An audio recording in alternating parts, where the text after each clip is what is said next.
From the Middle is proud to be a founding member of Odd Pods Media. Hello, everybody. Welcome to episode number 247 of From the Middle. We are three middle class guys living in the middle chapters of our lives with a point of view somewhere in the middle, and we're in the middle of this Americas. This week, we've got a hodgepodge. Is that what you say? A potpourri mix of things. We start by asking, or maybe not asking, where are you going?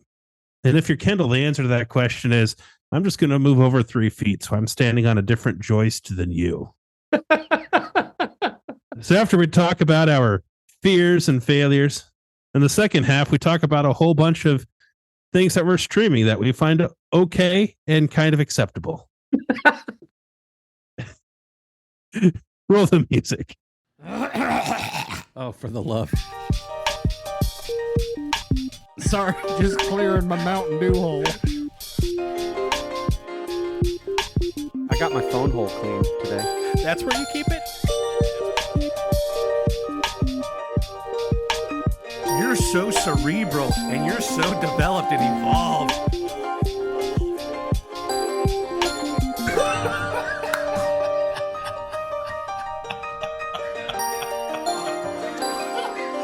From the Middle after dark over here. It only took 230. Well, I'll be approximate and less robotic. It only took about 230 episodes for me to finally start taking notes. How does that make you feel? Is that helpful?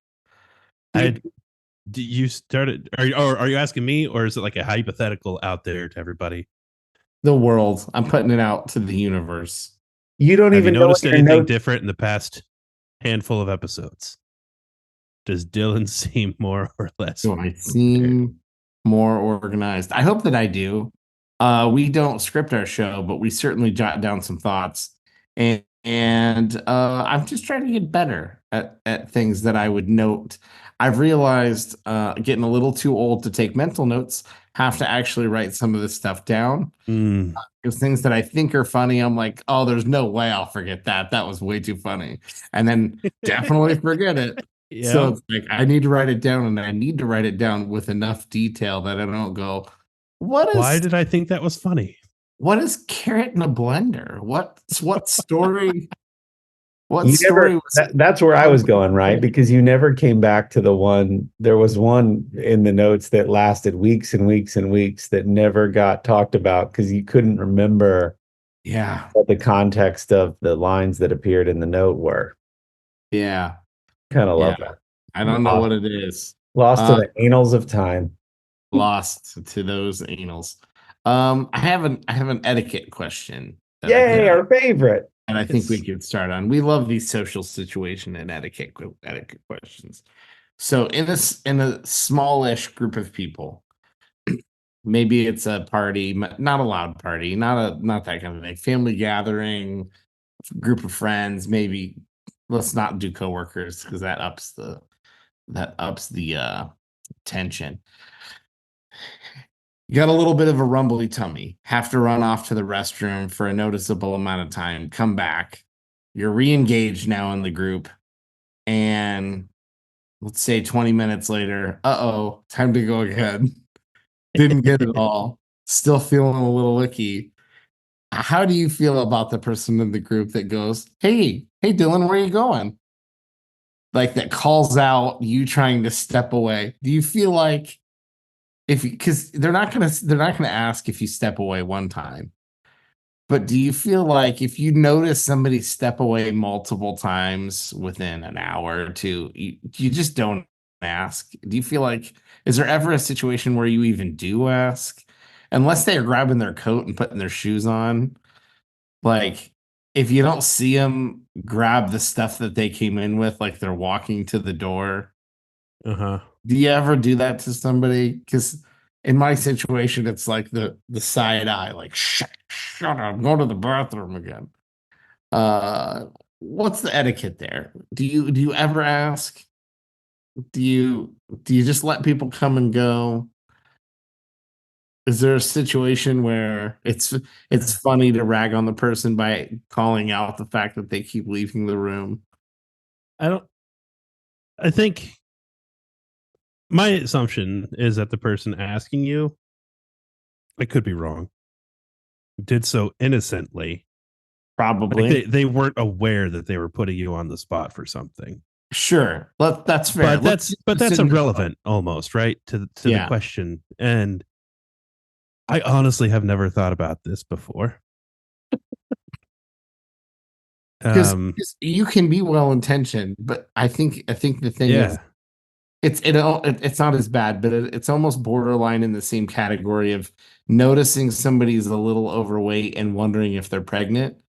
It's you're asking in like a nice, like, oh, maybe, or it's like, oh, where are you going? Like, but I just don't like, think you ever you look ask. like the kind of person who eats a lot of greasy food, so you're probably going to the bathroom right now. Yeah. And I know no, you I get were it. saying in general, but I am the kind of person that looks like they eat a lot of greasy food. I'm kidding. And I could be very well going to the bathroom. I usually am I going to the usually am bathroom. going to the bathroom, but I think we can assume most of the time people ask innocently, Yeah, I and think that's so. fine. I think I will that's a say, fair assumption. let me say this. After this conversation, I don't even know if I have ever put anybody on that spot before. But I won't from now on because of this conversation. Yeah, Um, somewhere you're on somebody's list, like the Billy Madison type. yeah, You're on because you called somebody out at a party, and they yeah. felt like you're super aware of being called out. Somebody's going to cross me off their list and then put on lipstick. Yeah, Yeah, It's hard for me to imagine the type of person that would observe that is stood up again, mm-hmm. call it out, and Mhm. then not have the next thought, which in my mind is maybe they don't want me to highlight the fact that they're getting up again. Right. So it's just hard for, I'm not saying it, I've never done it or I'm guilty of it myself. But if you're making the observation enough to say out loud, hey man, where are you going? Right. That the next immediate thought in your head isn't maybe they don't want attention on this right now. Mhm. Right.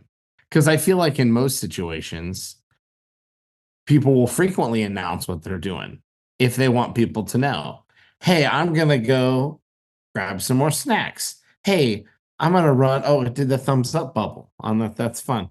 Hey, I'm gonna run and grab another drink. Hey, does anyone want anything? Hey, I'm gonna run down to the corner store. We ran out of ice. I think if somebody doesn't say anything, there's very few things that could be up, or they just don't want attention called.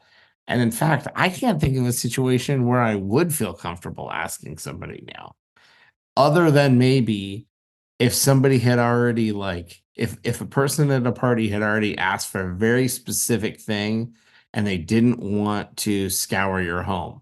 Like if somebody came to you and said, "Hey, do you have any Tylenol that I could have some Tylenol?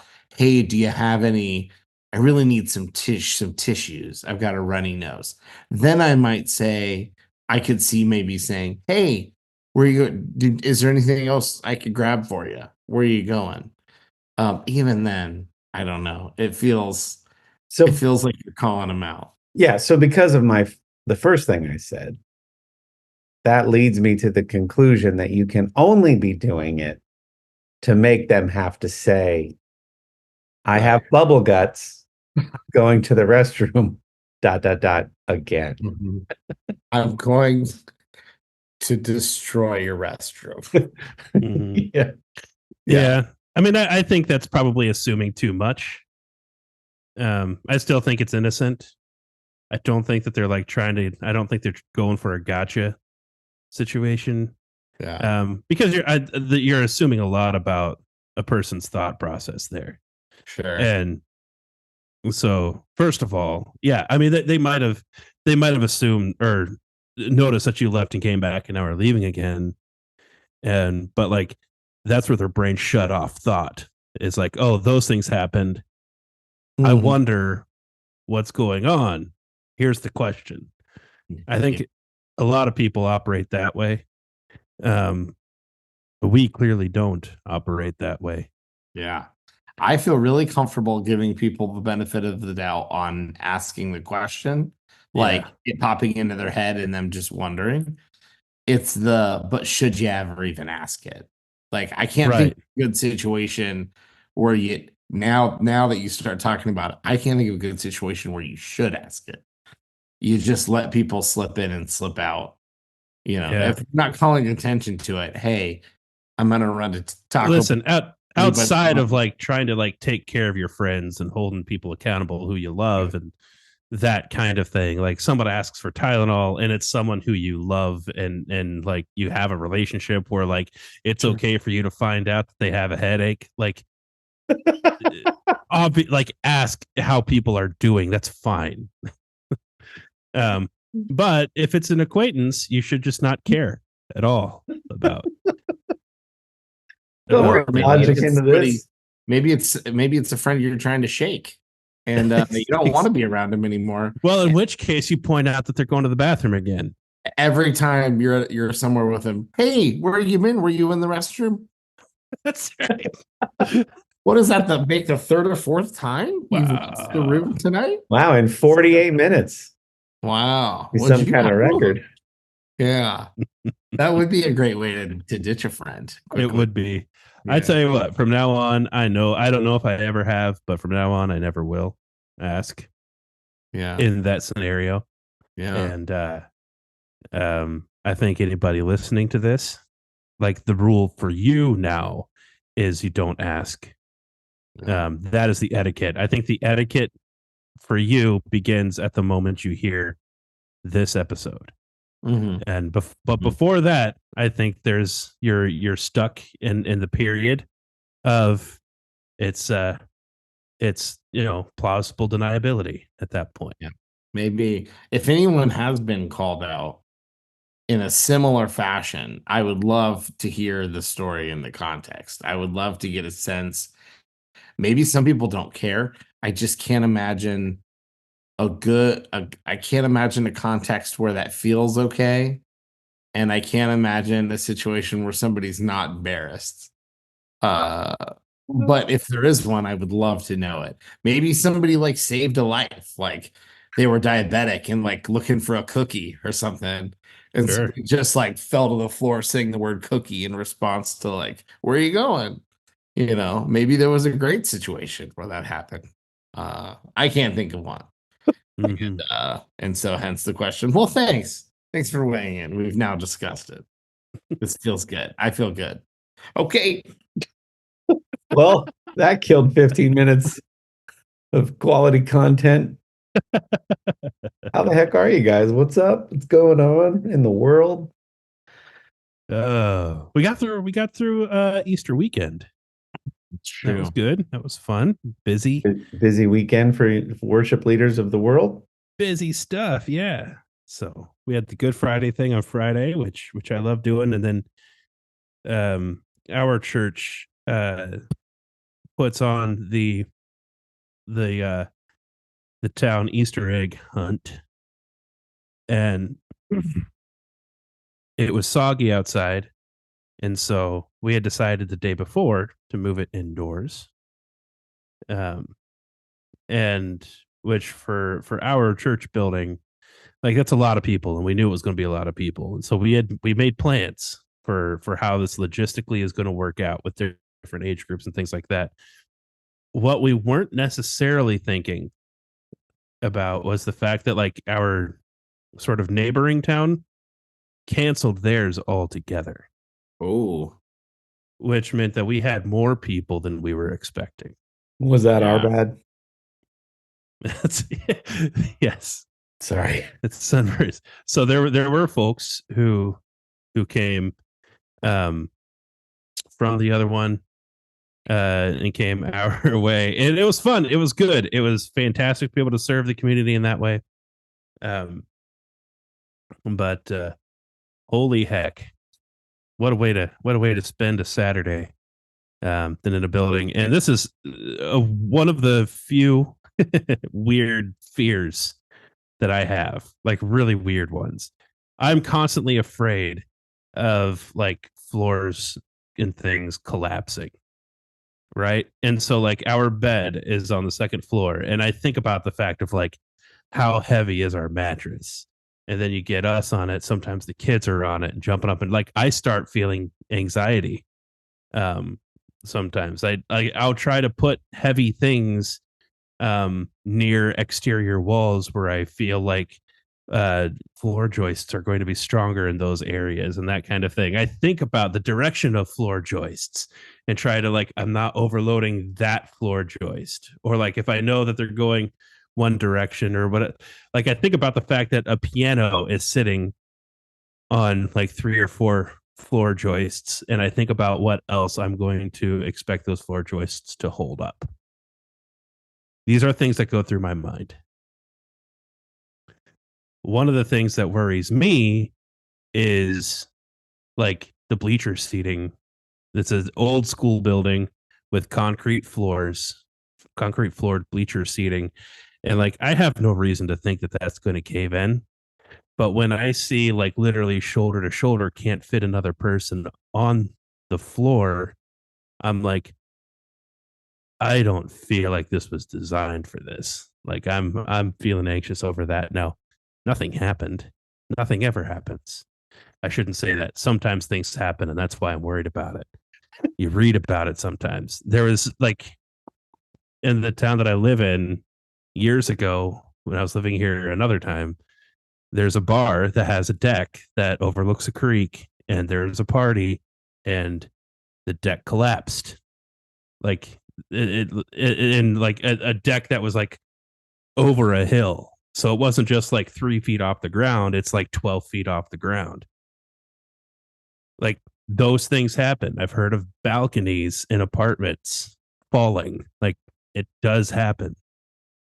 And so weird little way that my anxiety showed up that moment. Yeah. It wasn't quite Ted Lasso anxiety, but it is like an inescapable thing that enters my mind, and until the event is over, it's going to be there. That's a thing that I've never thought about or worried about until now, until right now.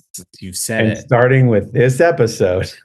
And you know how like when you've done something wrong as a child and you get that sinking feeling like in the pit of your stomach, like waiting for like, I know I'm gonna have to talk to my parents at some point about this thing. That's now how I feel about everything that's stacked on top of everything that I am living in and on and around. I'm sorry about So, that. I'm sorry about that.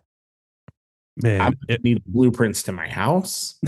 I'm gonna need a stud finder.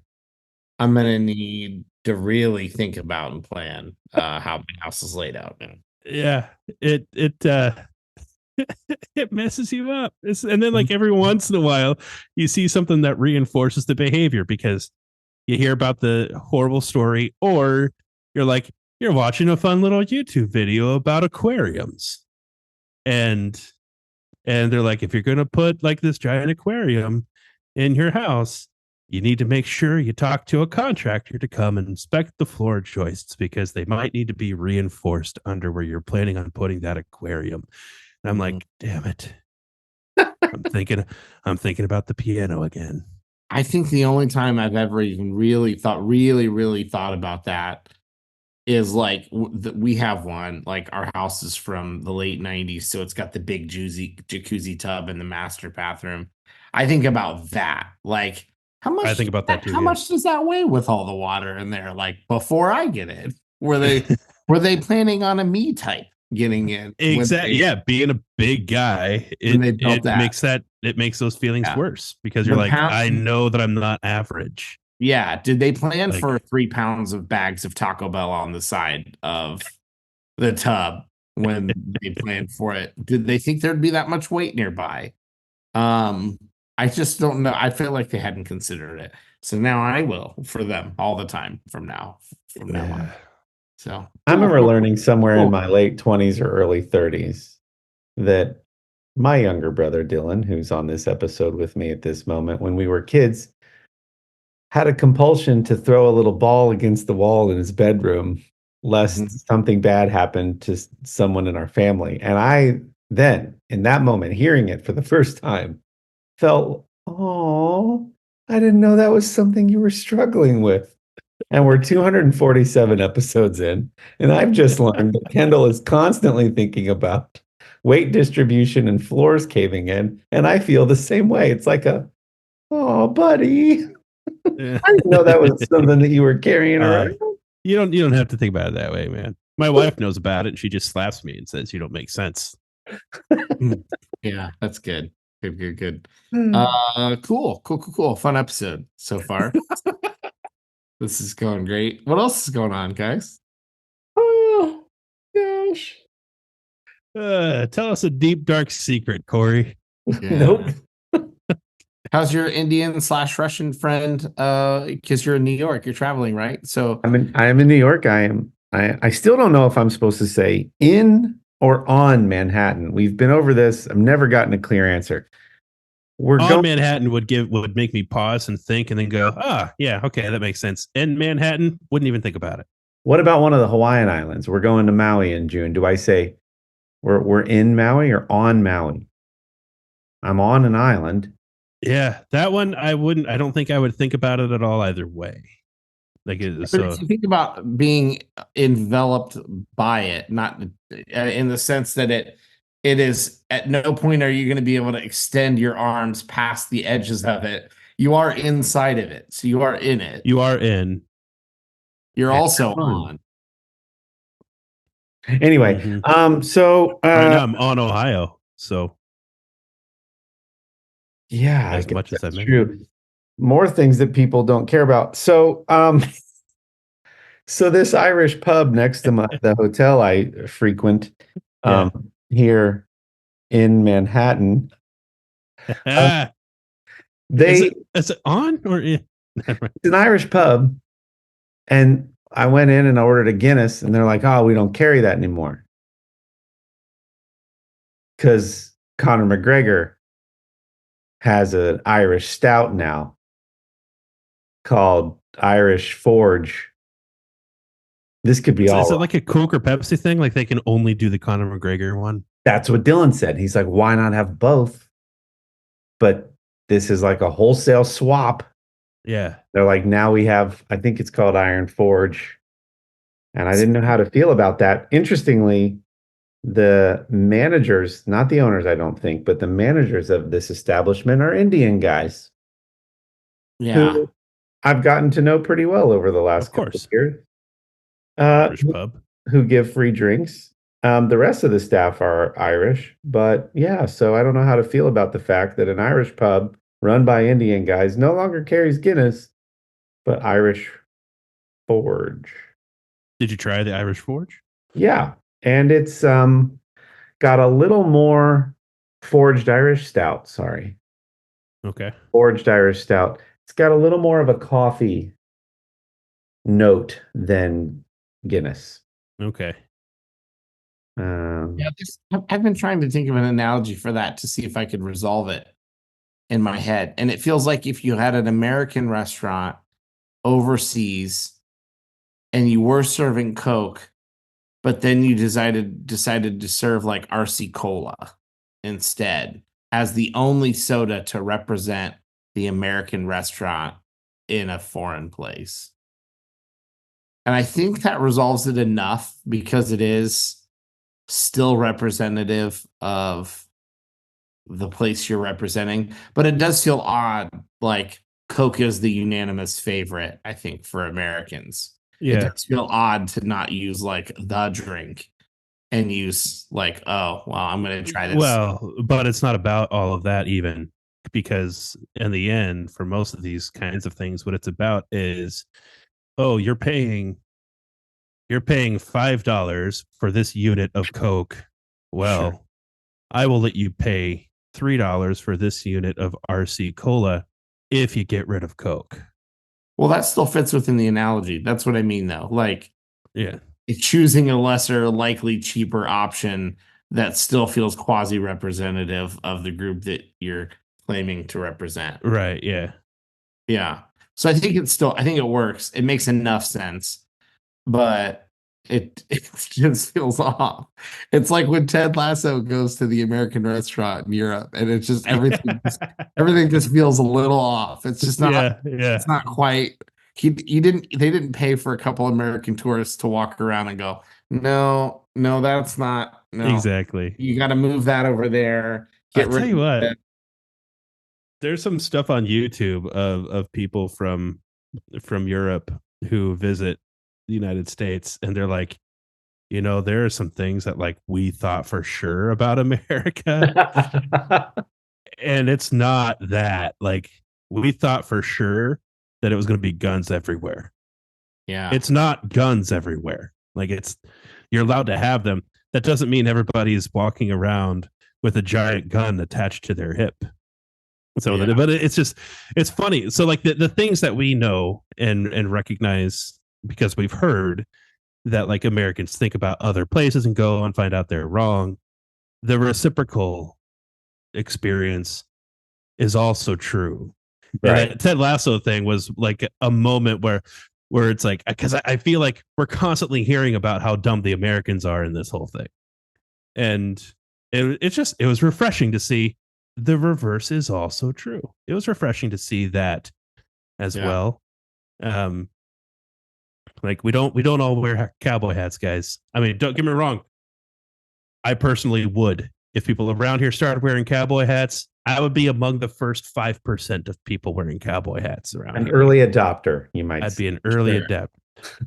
That's some of my favorite cultural differences stuff is some of my favorite content. I know it's low hanging fruit on YouTube and everywhere. Yeah. But that's why I like the Irish people try, or like the New Zealand family reacts to, or the British school kids react to whatever, because it's just so interesting, like preconceived notion, experience, validate or reject previous notion. So it's just interesting to see people go through that and see what surprises them and what doesn't. And I think the travel thing is much more interesting because there's so many variables. Like if you were very afraid of guns and you spent a lot of time in I'm just gonna pick like rural Wyoming, then you're gonna have a very different experience visiting America than if you're not really concerned about guns and you go to anywhere else. I don't know, or Tampa, Florida, right? So like just very different experience than somebody else. And also depending on what you want to see. Like because that's so much of it. I think people forget like just as varied as the European continent is, country by country, region by region, America is very much that. And so you're going to see what you want to see. And you can go places with lots of museums and cultural points of interest, or you can just go to the middle of nowhere and just see hills and prairies and animals if you want. When you guys are going to a place for the first time, though, do you have in your heads the stereotypical version of that? Like if I gave you tickets to Australia, you're telling me you wouldn't be seeing kangaroos and like sandy, mountainous tundra and wallabies and dingoes and You're digital. saying that I wouldn't expect it? Do you mean going to see it while I'm there, or like imagining it on the way there? When you're on your way there, wouldn't that be playing in your head, even though you think to yourself, Sydney's probably going to be like any other major city, but you're kind of still like playing the. But if I don't see a kid with a shoestring tied around a kangaroo walking down the street, I'm going to be a little disappointed. Yeah. Like as his little like dog collar shoestring. Yes, of course. Even if it's been a while since you've been to Nashville, you're like, I'm going to go down Broadway and there's going to be guys with guitars playing music outside of it. Yeah, of course. Yeah. So that's how my mind works. And then I get to a place and it's like another city. Yeah. Yeah. But it's still like what you expected. Like you weren't actually expecting. True. Yeah. Right. Yeah. Like I want to. Somebody said the other day they were talking about visiting Europe, and they were talking about the language barrier, and they were saying most places in the world are just flattered if you make an attempt to try to speak the language, even if you're really bad at it and don't know much. And then somebody else commented, except France, where they're offended if you try and they're offended if you don't. So it's like, so my brain would be going into France thinking, no matter what I do, these people are going to look down on me, and I just need to be prepared for that. And you're And right. that might not be the experience at all, but that's what I'd be prepared for. And anywhere else, I'd be like, I'm just going to try to say a few things and see if I can get my way around. It's like even coming here. It's been a minute since I've been to New York. And there's the stereotype that New Yorkers are rude and that you can't make eye contact with anyone. Look down, don't look them in the eye. Like, and you know what? It's fine. It's really just fine. No one's picking fights. There's no, I'm walking here. Nobody's doing that. Nobody's doing that. They're not mad at you if you make eye contact. It's just fine. Everything's fine. There's a lot of tourists here. It's fine. It's all fine. There's a meme of a video that I saw of a guy who is like purposely overplaying the I'm walking here while going through a crosswalk just to piss off New Yorkers. Anyway, it was fun. We're gonna have some more fun talking to each other after we hear a quick word from some of our friends at Oddpods Media. Hey there, I'm Dave, the host of Beer in Front. Sometimes the beer in front of you is the best one yet. I'll talk about some old school beers that maybe you've forgotten about, some new beers that have the potential to be a classic. I'll also talk to various people around the beer world and get their stories all about beer. That's Beer in Front, and it's available on all of your favorite podcast apps. And the fingers are still pointing at me. Don't you go anywhere. Listen. I know this 30 was really the Irish forged hasn't worn off yet there, Kory. forged Irish stout, baby.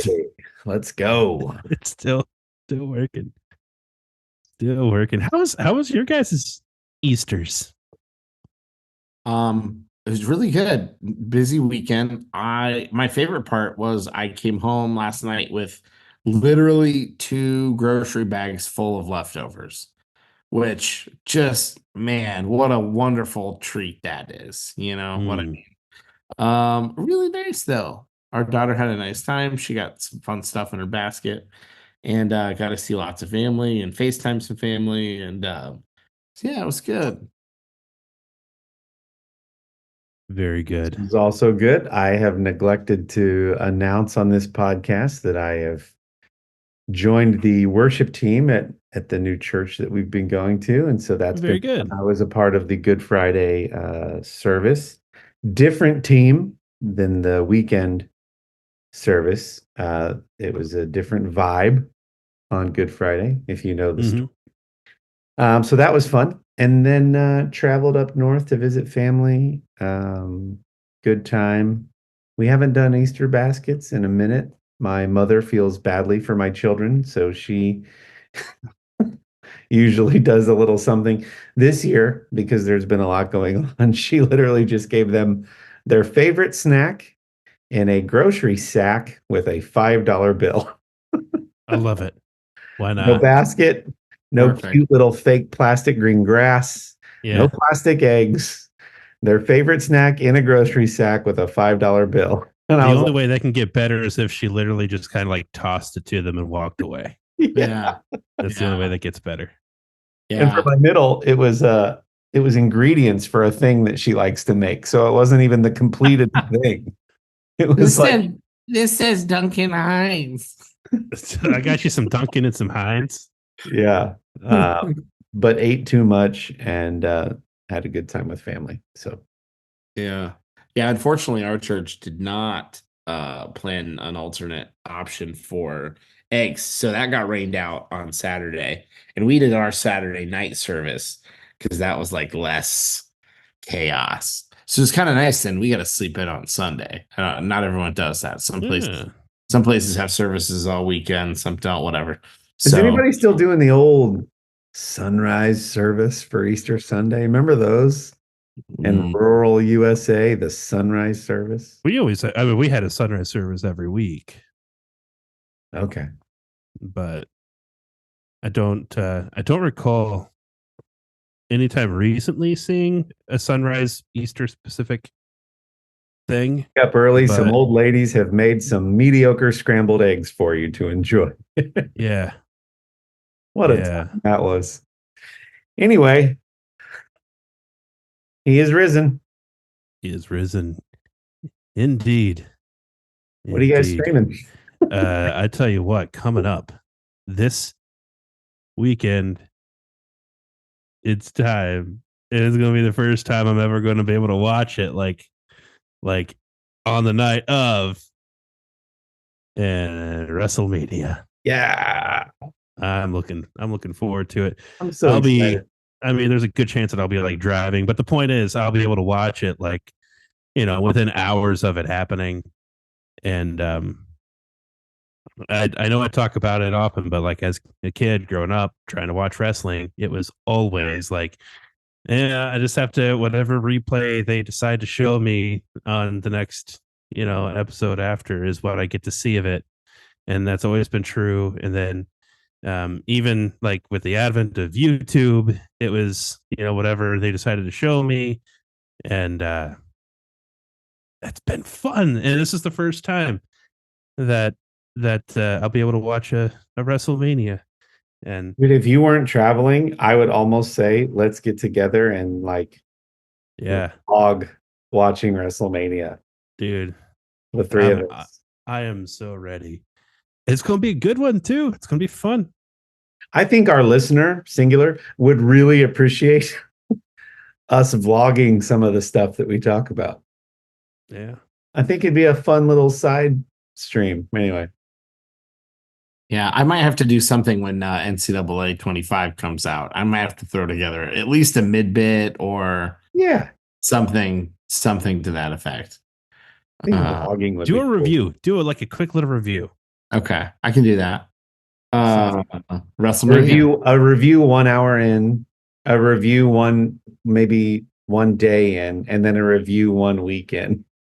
So like the same session I've been playing all week, but just different milestones. Just stop myself 1 hour milestones day, of 1 weekend.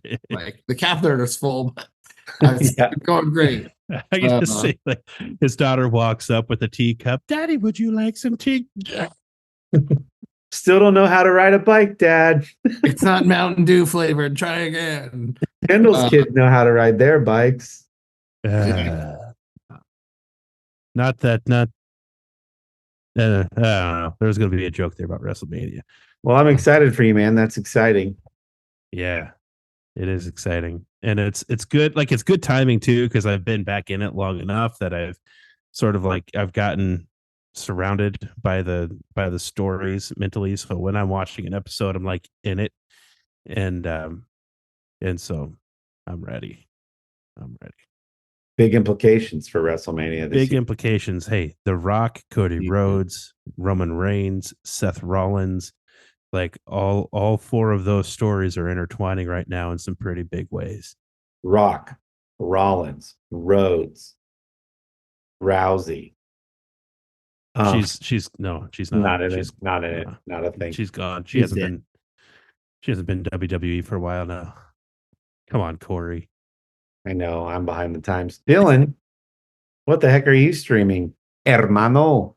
Speaking of not being behind the times and NCAA football, I'm prepping for NCAA football with the PlayStation Portal.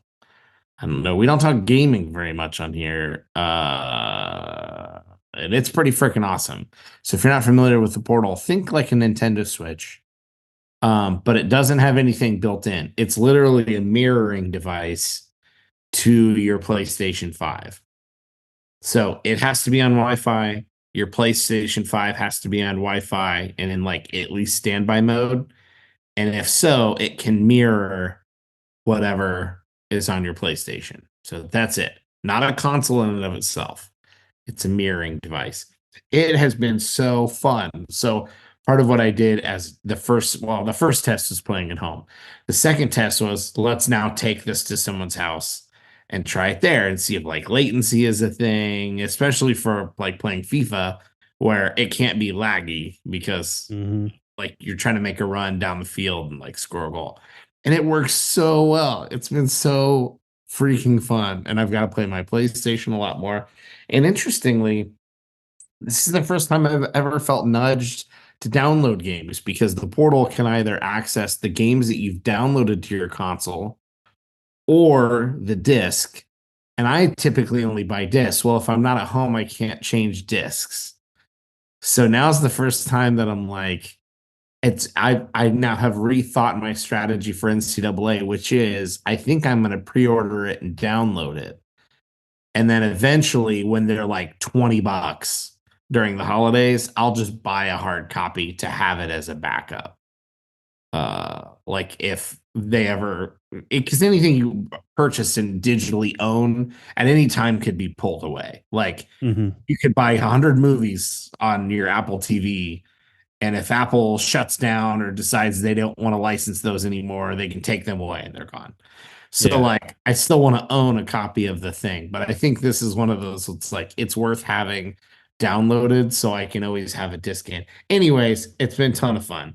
So it's like definitely for gamer dads with a conscience that you like don't want to ignore your children all the time. You can be in the same room and even have a half a conversation with them while you're playing. I would say that a helpful limiting factor there is that you have to be in the presence of Wi-Fi that you have access to.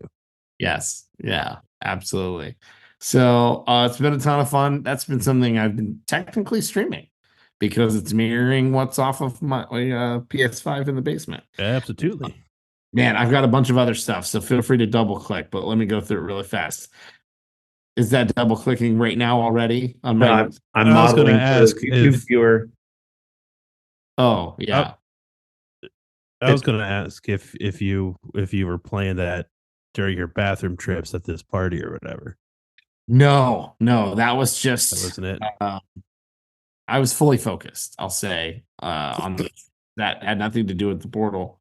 Yes. But great question. You were rushing through it, and that's why you had to go back. I mean, you know me well enough. Been It's there. a reasonable question. So I get it. I understand why you asked.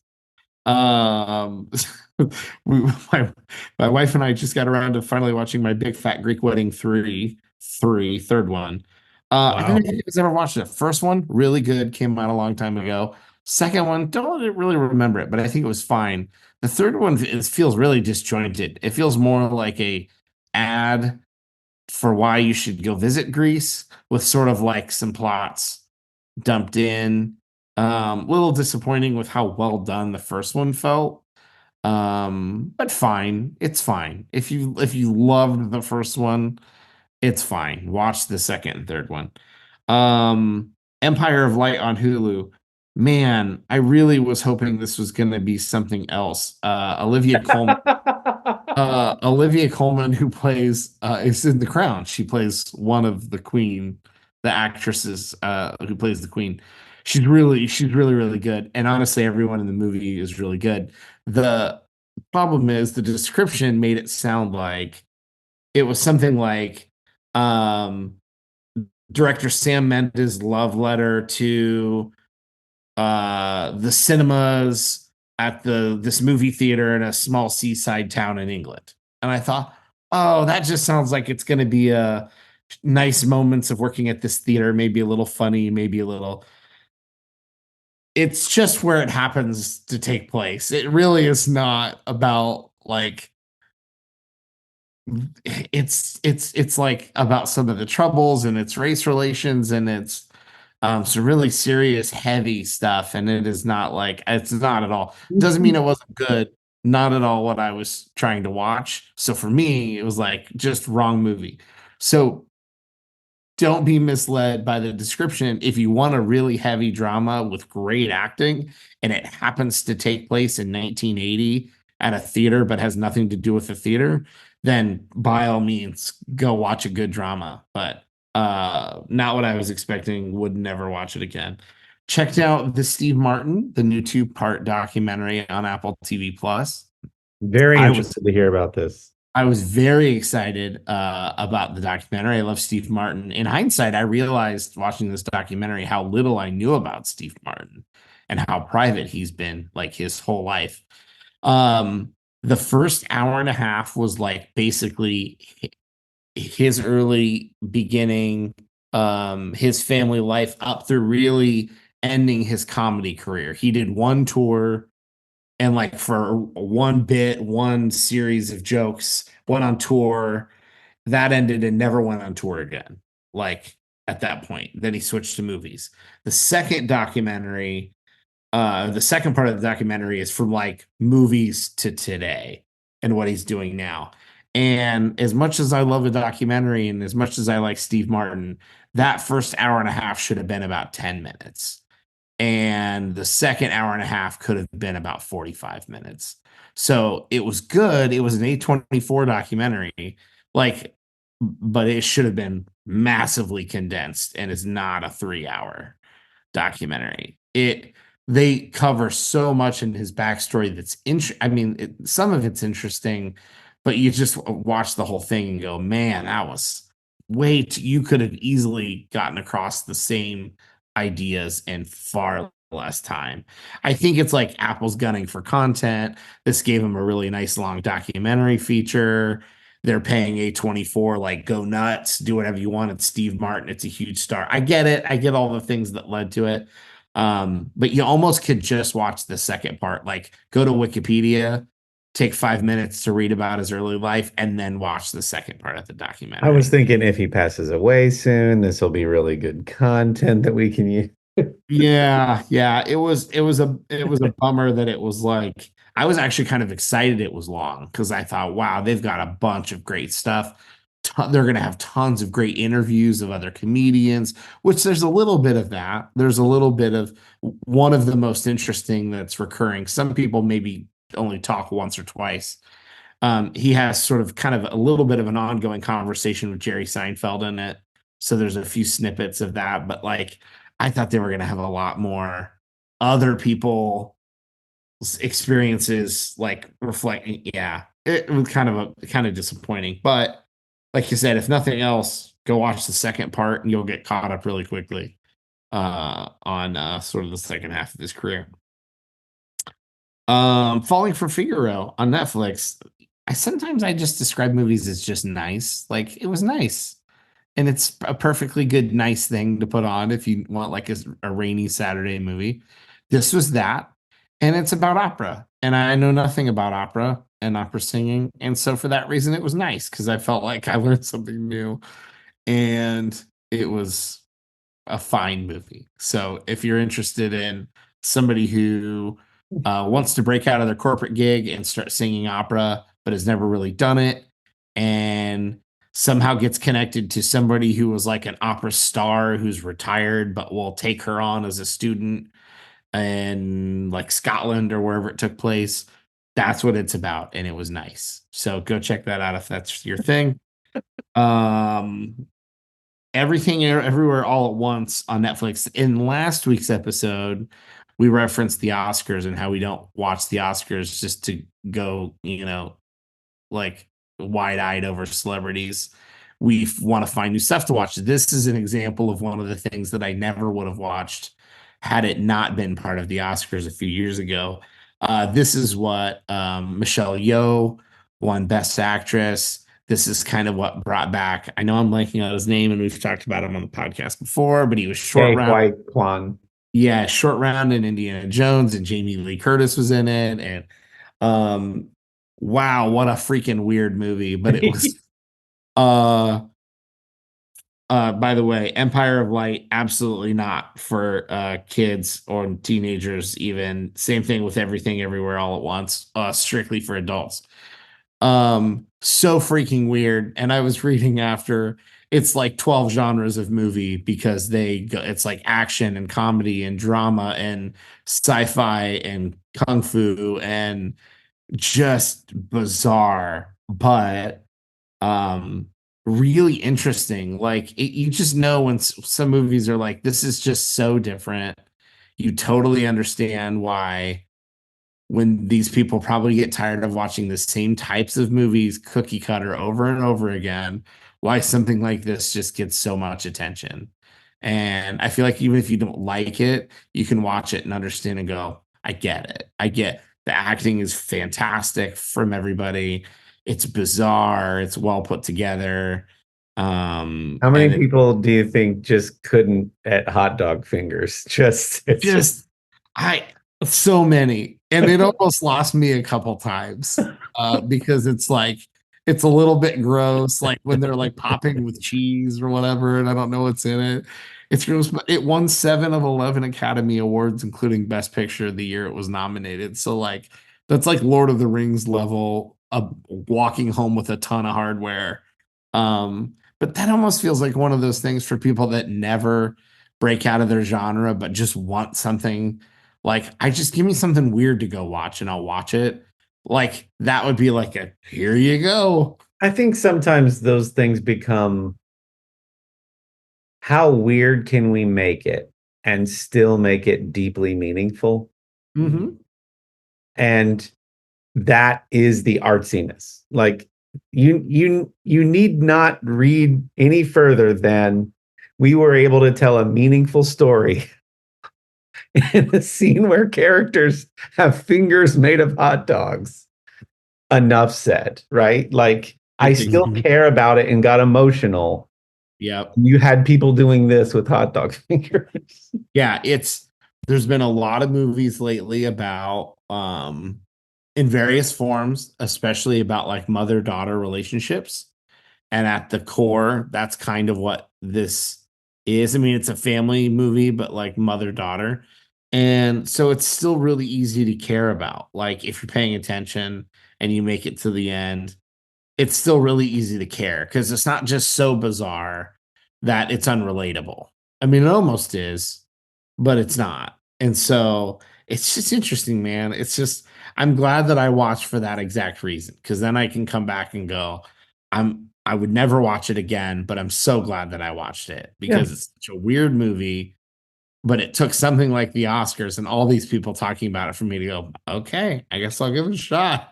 Exactly. Everyone seems to love this movie. So anyways, so that's some of the stuff I've been streaming. Lots of new stuff. Kendall, anything other than WrestleMania? Still into Fargo? No. Done with that one. I started watching Gangland. Yeah. I think it's called on Hulu. Mm-hmm. Which I'm surprised that it grabbed my attention, but it did. It's so funny. I don't know what to make of it. It's a docu-series, but like it's like everything is acted out. But the problem is like the acting is atrocious. Oh. And the writing isn't all that great. The whole thing is narrated again by an actor. But for some reason I'm like caught up in the story. And These I are don't know how that works. endorsements in this streaming episode. So, Hey, but for those who don't nice. know, Gangland is it's like a first-hand account of a dude's experience who weaseled his way into a few notorious biker gangs on behalf of the authorities of the ATF.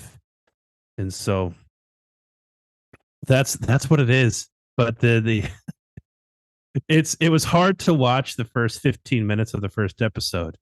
And then after the first episode was over, it was like, yeah, I mean, I do want to know what happens. And so you got me. You got me.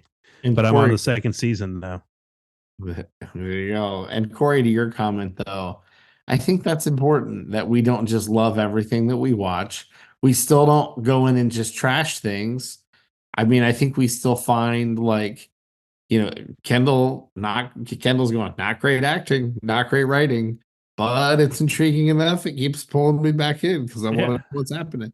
I feel like that's exactly in theme of our show. Like, we're still fair. Empire of Light was not at all what I was expecting out of a movie. And had I known what it was about, I probably wouldn't have watched it. But for somebody looking for that, you probably will love it because the acting is fantastic. Just not a story that I wanted to go watch unfold. So I love that though. I love that that's on brand for us to Well not just said. trash stuff for clicks, and also not just say everything is amazing. Well said. Well, let me add two to the list real quick. Ricky Stanicky. You guys know I'm Andrew Santino fan, comedian, and co-host of Bad Friends. So he talked about shooting this with Zac Efron and John Cena. So here's the premise. When three childhood best friends pull a prank that goes wrong, they invent the imaginary Ricky Stanicky to get them out of trouble. 20 years after creating this quote unquote friend, Dean, JT, and Wes, Zac Efron, Andrew Santino, and Jermaine Fowler, still use the non existent Ricky as a handy alibi for their immature behavior. When their spouses and partners get suspicious and demand to finally meet the fabled Mr. Stanicky, the guilty trio decide to hire washed up actor and raunchy celebrity impersonator Rock Hard Rod, John Cena, to bring him to life. But when Rod takes his role of a lifetime too far, they begin to wish they'd never invented Ricky in the first place. So this just feels a lot like, you remember Tag, childhood friends that kept a game of tag going like into adulthood. It kind of felt like that, like the nostalgia of Halloween in 1999 and some like inside joke that they've carried into having lives and families outside of that. It was just kind of, it was fine. It was fine. It was fine. And then Kevin James. I've loved Kevin James since his first special. Was it Sweating the Small Stuff that blew up? Yeah. When he talks about peeling an orange in the attic. Anyway, his new special, Irregardless, started off very Kevin Jamesy, and then it got a little like, oh, he's now like the old guy complaining about kids these days, but I'm totally relating to what he's saying, which is which has been a theme on our podcast now for a while as we try to figure out what the heck Gen Z is doing, right? Yeah. But he starts going into that like everybody gets a trophy and like all the stuff that's becoming hacky now for older comics. But it was kind of his take on it, which was fun. But it wasn't spectacular. It was no sweating the small stuff. But if you like Kevin James, go check it out. He's so Both of those are on Amazon Prime, by the way. He's one of those people that like it's really tough for him to break through in a role that's his own, but he's so likable as in watching his general stand up or as like the supporting actor or whatever. He's just a very likable guy because he feels so everyman. And I thought King of Queens was like that was his sweet spot. Like all of that was assembled together, and they just found the perfect sweet spot for him in television. Leah Remini or Ramini or whatever was a great like counterpart to him, and Ben Stiller, Jerry Stiller. I just like what a great sweet spot for him in television. He's had a few good movies. My daughter watched Here Comes the Boom once and still loves it and has to watch it. What about him going into cage fighting? So like he certainly has an appeal even today. But Speaking of fighting and things we want to watch, sorry to cut you off, my brother, but as a fan of the 1989 Roadhouse, I really want to see the Jake Gyllenhaal Roadhouse that just came out on Prime Video. I'm hearing mixed reviews, but Conor McGregor as the bad guy and like a just good old fashioned beat the crap out of people. Now streaming on Prime Video. I really, really want to watch it. So Let us know in the comments what you think of Roadhouse if you've seen. I get it, and it feels like I remember hearing about that movie first, that it was coming out, they were remaking it, and I was trying to think at the time, and I haven't thought about it anymore. Have they really been doing any of those just straight up, like, not superhero, but straight up just violence movies, which was a lot of the 80s, popular movies in the 80s, just like everything exploding, lots of fights. I You think know? John Wick and Beekeeper and like a lot of that stuff is that sort of like, I just want to see insane fights. Yeah, so that's probably good. Those are probably anything Jason Statham, and then the John Wick stuff would be the closest to that. Yeah. Yeah, And that's I heard awesome. Beekeeper was, I didn't see it, but I heard Beekeeper was essentially a John Wick, a wannabe John Wick. Okay. So. And for all the people annoyed at remakes, this is a perfect movie to The remake. Kingsman. Because That's who like, cares? yeah. Let people beat the crap out of each other in a movie as a bar fight movie. Who cares? But even then, people were saying like it's not a remake. The setting was very different. It's essentially the only thing that's the same about it is that it's a bar, He's a bouncer. a bouncer. It's a different location. He had a different backstory. They're not trying to like reboot Roadhouse. It's just same basic plot. Anyway, hey guys, we're tapped. I mean, let's call it. She's dead. Somebody. Well, for all of our friends out there listening that have made it this far, thank you. Please, please, please support our sponsors and dear friends over at RDS Man, ARTIUSMAN.com. Use promo code the middle, save 25% off your first order. You'll get lots of great stuff. You'll help them, you'll help us. It's wonderful for everyone involved. Father's Day is coming up. You're going to need stuff to buy. You can try out some stuff in the meantime and try out some stuff for gifts. We appreciate your listening. Make sure to follow, subscribe, share, comment, like, do all that stuff. We love you. Whatever else well wishes the other guys normally say. See you. Bye.